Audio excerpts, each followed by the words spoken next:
Henri Mialoc, bonjour. Bonjour. Vous avez publié aux éditions L'Harmattan La trajectoire du désir, de Jacques Lacan à Thérèse d'Avila. Pouvez-vous nous en parler, s'il vous plaît? Alors, ce que je pourrais dire, c'est que ce livre essaye de dire que le désir est au-delà des idées que l'on s'en fait et qu'il ne peut pas se réduire à une réalité soit matérielle, soit sexuelle. Au fond, le désir est spirituel, ce qui est un peu surprenant.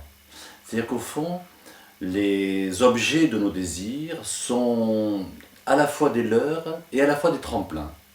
Ce sont des leurres au sens où ce sont des objets illusoires qui nous trompent et qui fait que trop souvent nos objets de désir sont des objets décevants, sont des objets répétitifs devant lesquels on a une sorte d'incessance.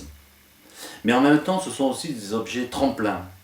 Et justement, ces objets tremplins, ce sont des tremplins vers une démarche spirituelle ou vers une démarche transcendantale. Alors de quoi il s'agit à ce moment-là, dans la dimension spirituelle et transcendantale? Il s'agit, au fond, pour le sujet, de découvrir un au-delà de lui-même en lui, ou un au-delà de lui-même dans son environnement ou dans la relation à l'autre. Et c'est ça que je voudrais mettre en exergue, mettre en évidence dans mon livre, combien tous nos désirs, et en particulier tous nos objets de désir, avec la quotidienneté et en même temps avec l'ordinaire de ce qu'ils représentent, sont fondamentalement des ponts vers quelque chose de plus profond que tout être humain porte en lui. Donc le désir est profondément spirituel. Ça, c'est le premier élément qui me semble important d'aborder. Alors avec quoi comme outil? Il y a un outil majeur pour comprendre cette réalité ordinaire, c'est la psychanalyse. Et en particulier avec Jacques Lacan. Combien Jacques Lacan nous montre combien les sujets sont des sujets, si on peut dire, défaits, sont des sujets déchus, sont des sujets, si on peut dire, qui perdent quelque chose de leur être à partir du moment où ils croient toucher quelque chose qu'ils désirent, qu'ils souhaitent, qu'ils attendent. Il y a tout le temps par rapport à nous-mêmes une sorte de désillusion. La réalité se charge de bien nous le montrer, que dès que l'on a quelque chose, dès que l'on possède quelque chose, dès que l'on obtient quelque chose que l'on croit, que l'on désire, il y a trop souvent et très souvent une sorte de déception. Et la psychanalyse montre bien combien l'inconscient est à l'œuvre dans nos attitudes désirantes et dans nos objets de désir. Ça, c'est le deuxième point qui me semble important de mettre en évidence.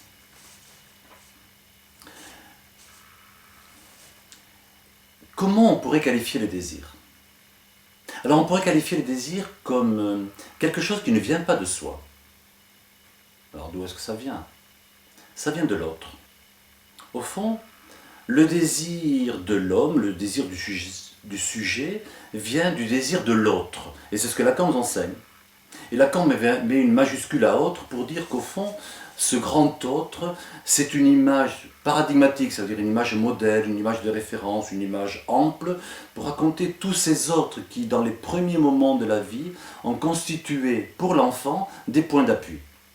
Et donc, le sujet que nous sommes, même adultes, s'appuie sur ces fondements de son désir que sont les désirs, et on peut le résumer à le désir de l'autre. Alors, dans le désir de l'autre, il y a une certaine ambiguïté. Comment comprendre le désir de l'autre? Alors, c'est à la fois, on va dire, le désir de l'autre en tant qu'autre qui nous désire, mais c'est aussi le désir de celui qui désire.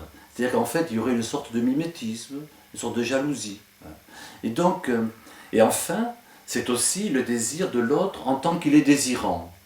Alors là, ça devient un peu plus compliqué. C'est pour mettre en évidence qu'au fond, c'est parce qu'on est désiré par quelqu'un qui nous désire que ça va éveiller en nous quelque chose de l'ordre d'un désir, cette fois-ci un désir personnel. Mais le point d'appui de nos aspirations vient de l'autre. Un sujet qui n'a jamais été désiré, c'est drôle à dire, ne peut pas être un sujet désirant. Alors, c'est bien beau tout ça. Au fond, se dire que nous sommes, si on peut dire, dans des désirs, dans des objets de désir qui sont des leurres et des tremplins, se dire que le désir vient de l'autre, ça a une certaine beauté, une certaine presque grandiloquence. En fait, on se rend compte que tout n'est pas tout à fait comme ça dans la réalité quotidienne et qu'il y a beaucoup d'atermoiements, de concessions, de complexité et de difficultés dans notre désir. Alors justement, on pourra voir combien notre désir, trop souvent, est un désir de possession, pas tellement ou pas seulement un désir de relation. Alors c'est ça que mon livre essaie d'aborder, combien il peut y avoir aussi dans le désir des déviances, des écarts, des éloignements ou des dérives. Donc le désir de possession, la dimension matérielle, le désir, si on peut dire, d'étouffer l'autre dans une prise que l'on aurait sur lui, en particulier dans la sexualité. J'essaie d'aborder combien la dynamique sexuelle n'est pas automatiquement ou n'est pas intrinsèquement, au sens fondamentalement, une dynamique de relation, mais c'est peut-être aussi parfois, en particulier dans les dérives, une dynamique de possession. Et donc là, on est confronté, tel que dans l'ordinaire des jours, à quelque chose, si on peut dire, de l'appropriation, de la dérive, du manque, de la difficulté, si on peut dire, des avatars.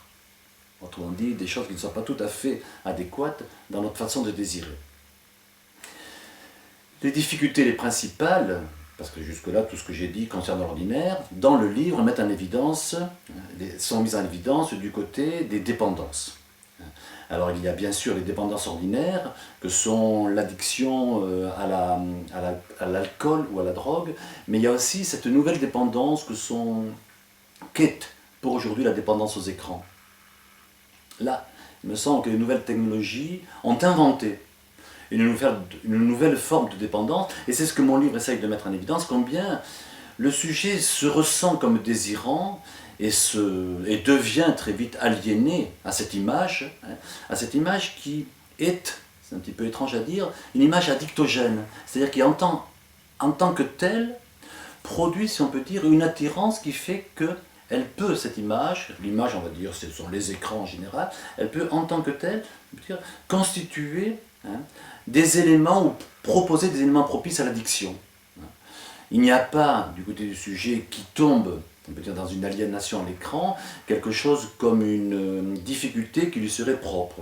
Et il y a aussi comme une rencontre entre quelque chose qui croit être un désir, on pourrait dire même un plaisir, et la réalité de l'objet, qui est un objet addictogène, c'est un objet qui n'aura de cesse, tel que l'alcool ou la drogue, de procurer et de mettre en route une dépendance. C'est aussi ce que mon livre essaye de voir, combien le désir n'est pas qu'une belle chose un peu idéale, mais c'est aussi une sorte de compromission qui a des dérives. Alors, Thérèse d'Avila, qu'est-ce qu'elle vient faire là-dedans? C'est un petit peu surprenant de réaliser qu'au fond, de Jacques Lacan à Thérèse d'Avila, il y aurait une sorte de, de direction, une sorte pas de finalité, mais du moins une sorte d'orientation qui pourrait être travaillée comme telle. Alors, ce que l'on pourrait dire, c'est que le désir mystique est, selon moi, un paradigme, un modèle, une essentialité, une épuration du désir ordinaire. C'est un peu surprenant, je crois, de se dire que cette expérience qui est très particulière et très minoritaire, l'expérience des mystiques qui passe par l'adhésion à un Dieu, le désir d'une rencontre, l'extase, dans le cadre de Thérèse d'Avila, et ensuite ce qu'elle appelle, elle, l'oraison de quiétude, à savoir une relation avec le Dieu en qui elle croit, au fond que ce désir-là, avec ce qu'il a de particulier, serait un désir, si on peut dire, qui pourrait représenter, qui pourrait être à la tête de pont de nos désirs ordinaires. Eh bien, c'est ce que je crois. Je crois que, et c'est ce que je dis dans mon livre, que le désir mystique, l'expression mystique du désir du sujet, est un désir, si on peut dire, peut être ramené au désir ordinaire et peut, si on peut dire, pousser jusqu'à son terme des choses qui sont peut-être plus diluées dans le quotidien. Alors pourquoi?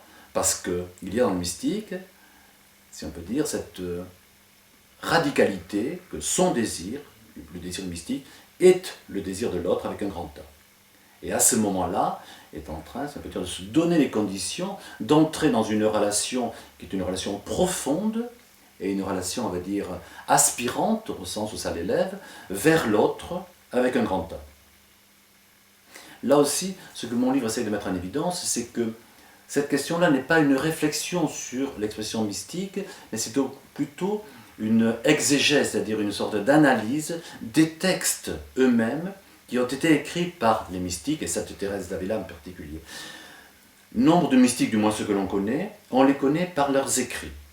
Et c'est à ce titre-là qu'on peut penser que leur attitude a été une attitude désirante parce que ça a été une attitude symbolique, une attitude, si on peut dire, qui exprime la réalité à la fois profonde, et c'est drôle à dire, la réalité langagière de l'être humain, même de celui qui vit une expérience mystique avec le Dieu en qui il croit.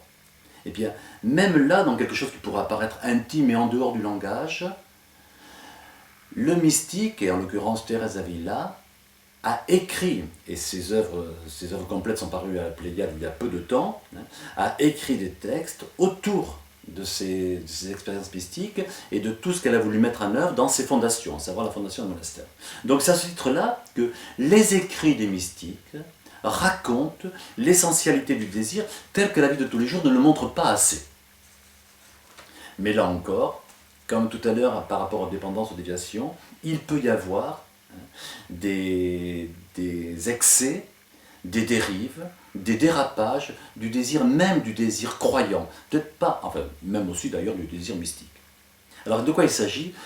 Il s'agit de quelque chose qui là, peut-être que jusqu'à maintenant c'était un peu compliqué, mais de quelque chose qui est encore plus compliqué, de comment le croyant peut être tellement enfermé dans son désir qu'il en perd l'objet de son désir. Autrement dit, qu'il en perd, si on peut dire, l'interlocution avec l'autre. L'autre disparaît et le sujet vit son désir, si on peut dire, en roue libre, dans une sorte d'exigence et dans une sorte d'idéalisation qui est incessante et qui est, le mot est un peu fort, jouissante. Là, Lacan insiste beaucoup là-dessus, sur le fait que le pur désir, on peut dire l'excès du désir, ce dont je parle actuellement, est une jouissance, au sens de enfermement. Pour Lacan, la jouissance est œuvre de mort. Ce n'est pas dans l'acception ordinaire que l'on a du mot jouissance, qui pourrait être du côté du plaisir et de l'usage. C'est beaucoup plus du côté de l'enfermement. Et là, il y a dans l'excès du désir, dans ce que Lacan et d'autres après lui nomme le pur désir, il y a un excès de jouissance, et une jouissance qui est une jouissance de la mort. Alors pas tellement de la mort du désir, puisque le désir, on peut dire, se poursuit et se développe, mais plutôt de la mort de l'objet du désir, l'autre n'existe plus. Et au final, de la mort du sujet désirant.